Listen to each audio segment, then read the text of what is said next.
Naglaro po ako sa apps na ito, LOL 646. Nanalo po ako ng halagang 355,000. Bago sa isang idlap po, nawala lang po ng bula ang pera ko sa laro.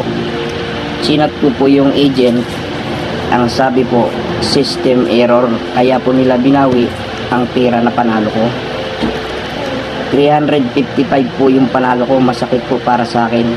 Ngayon binalik nyo 500 dahil na-detekto ng error, na nag-error ang system.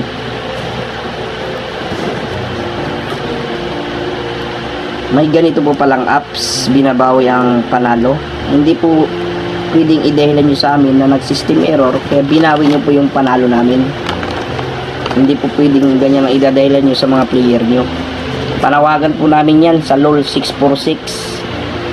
Sana po may balik niyo yung panalo ko. Hindi po maliit na halaga yung panalo ko. Para sa amin napakalaki